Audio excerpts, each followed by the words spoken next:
All right, good Sunday morning. This is JB Jeremy, JB Jeremy 89 on Instagram. The reason I am coming to you so early on this Sunday is I wanted to go ahead and do my Sports Sunday today. Same Yankee hat that I wore last Sunday. The main reason I'm doing that is because I want to bring out the brooms against the Red Sox tonight. I'm actually doing a few things now so I can go ahead and watch that game in full entirety. But I really wanted to go ahead and bring up the UFC. I predicted 5 fights. The problem is that only of the 4 of the 5 fights took place.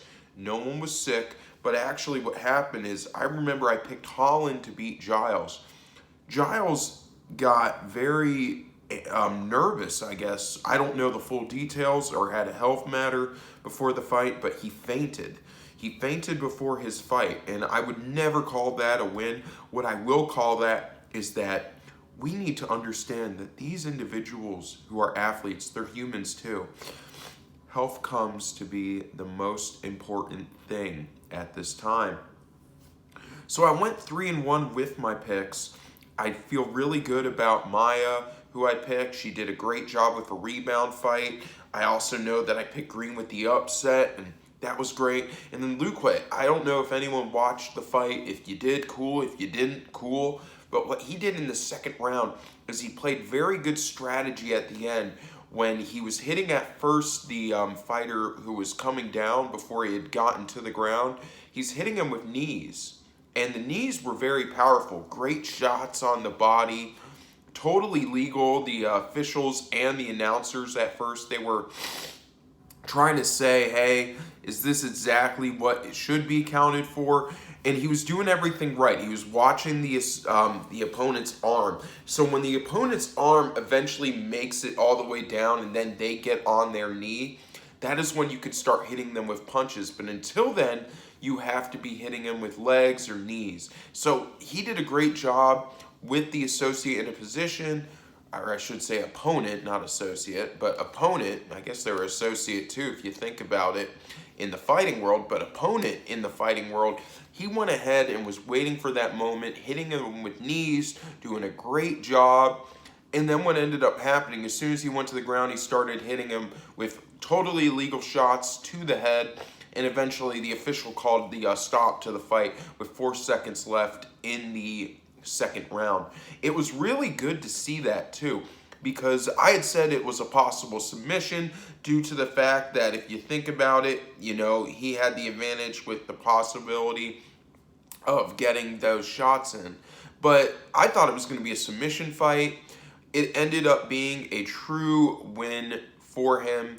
He's going to go ahead and use this. He even was talking about fighting some other people who were a little bit under him in ranking, but because those associates of the UFC program, they really are saying the same thing. And this is what it is. The reason I'm starting to refer to them more as associates is I started to have the idea last night that it's truly a business. It's not just something where you look at like, oh, opponent.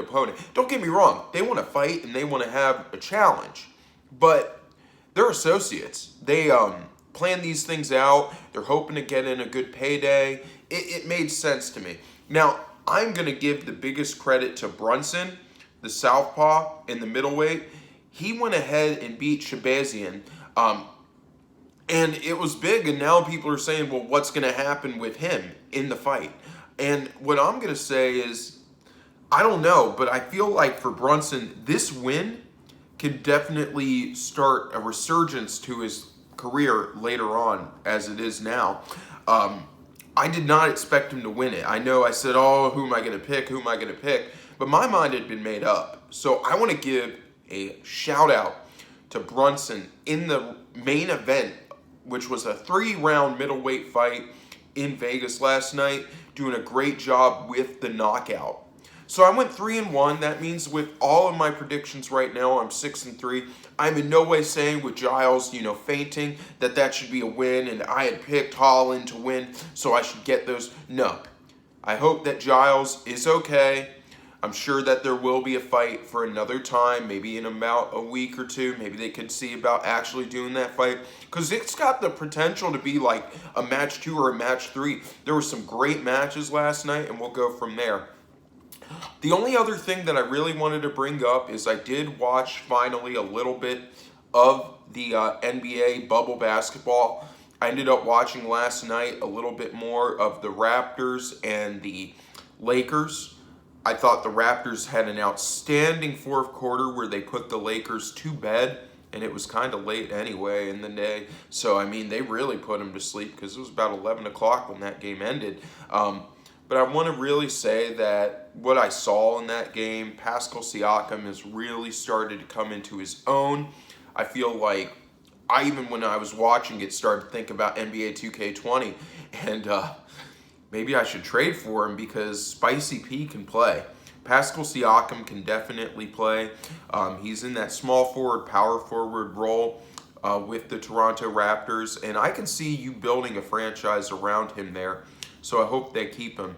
The other thing is I'm wearing the hat because, like I said, I want the Yankees to go sweeping. Should be a good game this evening. Planning a few things out so I can make sure I watch that. But unfortunately, I still get the feeling that possibility of baseball being temporarily suspended or permanently canceled. We'll see about that, but I'm not going to go into a speculation there. Anyway, another video should be coming out on Wednesday. Until then, this is JB Jeremy, JB Jeremy 89. Stay safe, everyone.